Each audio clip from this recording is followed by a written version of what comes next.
Right now, though, it's Corey Mack and Danielle DePorter. Corey McClanahan then, a fresh motor in that car, and problems with the DePorter car. That is the starter you see attached to the top pulley on the supercharger. It appears they cannot make that engine turn over. You see the little bottle there? That's full of gasoline. That primes the engine. They're trying to keep Danielle appraised of what the problem is. Corey McClanahan, the new engine in his car, sounding good. There is Paul Smith that owns the Danielle DePorter car. Once these engines kind of fail to fire, they can tend to get a lot of fuel in the cylinders. It can be dangerous to try to refire them. They can hydraulic. Oh, she's all done. The car is moving backwards out of the staging area. It will be a single run for Corey Mack. But his enemy is the clock. He has got to at least run a time good enough for a national record backup, or Amato will be the champ. He doesn't do it. A 4.93 will not be a record or serve as a backup for a record later on. Joe Amato is officially now the champion. Don Garlitz? Well, Paul, I know this is very disappointing. Do you have any idea what might have happened when you went to start the engine?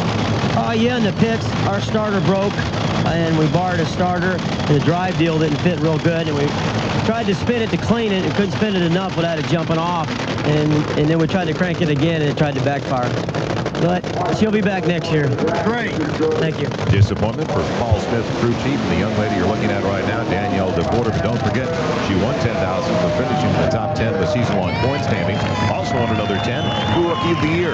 Let's head down and join Steve with Corey Mack. Well, that 4.93 tells us a couple of things. One, Corey Mack will not be the Winston champ. Joe Amato will be, but still you've got a final round to win. Yeah, it's hard to be happy going to the final when we were really going for it that time. I'll tell you, Jimmy Prock, MacTech Racing, Quaker State, Mickey's Mag Polish. I mean, I'm telling you, these people have helped us all through the year. Without a sponsor, we're in the final. We're going to try to be #2 in the world. I'll tell you, for an independent racer, that's not too shabby. Absolutely not. He could pass Bernstein in the points. May have already. But some bad news, he has hurt another engine. Now we are ready for our other semifinals in the top fuels. The 56-year-old from Wichita Falls, Texas, Eddie Hill in the yellow car, the far lane, going up against Ed McCullough. The biggest occupational hazard driving a top fuel car, besides crashing obviously, is a bad back. They leave the starting line at 5.5 Gs. That's astronaut stuff. Once that levels out, they hit a negative G of 4.5 with a parachute. And you'll notice that all of these drivers, even the older guys, are lean and fit. They've got to be. Ed McCullough in the near line, who has his own personal trainer. That's how important fitness is to him. Eddie Hill trying to back up the all-time world record of 4.77. He needs a 4.82 to do it. Eddie Hill will go to the final round with another shot to set the record, because he didn't do it that time. 4.88 and 2.88. He sends McCullough home with a 5.01 at 2.94. Don Garlitz is back at the starting line with the top fuel crew chief of the year, Fuzzy Carter. Well, Fuzzy ain't backed up that record yet, but you're in the final, and that's for the money. Yeah, the air's going to get a little cooler. We ought to be able to really step on it this time. We've just been conservative all day with it. My guys been working hard, and we just been trying to keep her running. Thanks. Relief for Fuzzy Carter. And the final is set now for the top fuel division. Corey Mack from Anaheim, California. The 29-year-old Corey McClanahan taking on the veteran from Wichita Falls, Texas, Eddie Hill. And Eddie will have the lane choice as we'll return to Pomona, California. Welcome back once again as we continue from the Winston Finals in Pomona, California. Joel Myers along with Steve Evans and Big Daddy Don Garlitz. And we're down to the final for the funny cars. It's Freddie Neely taking on Cruz Pedregon. And there is Larry Miner that owns the Cruz Pedregon car and the Ed McCullough car. But they're in tough. They've lost lane choice to the #1 qualifier, Freddie Neely.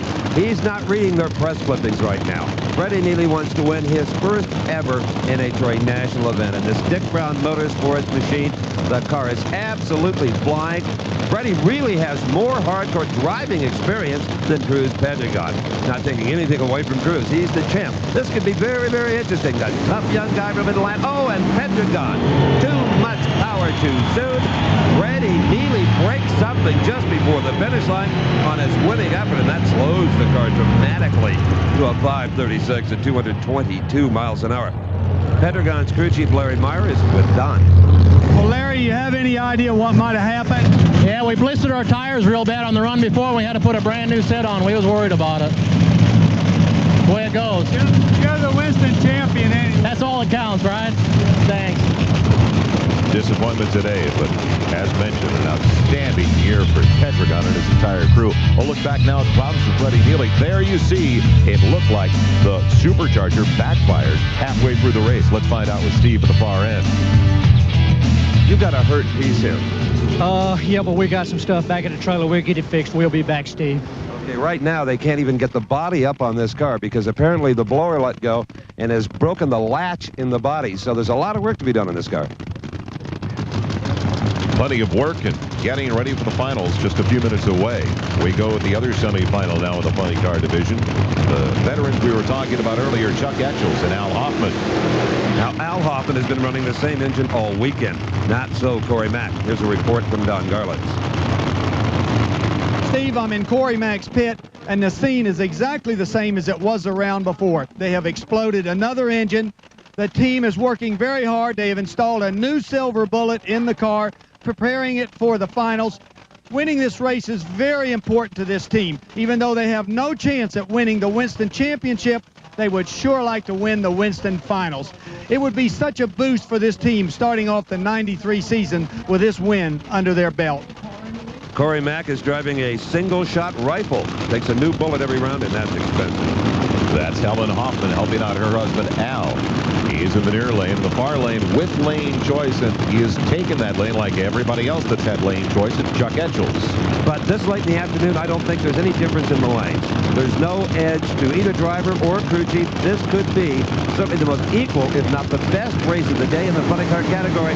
You're on board with Al Hoffman. Oh, and look to the left. There's Etchels.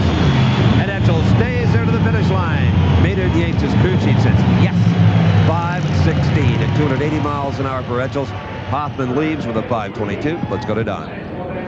My word, 5:16, you could go into the top fuel.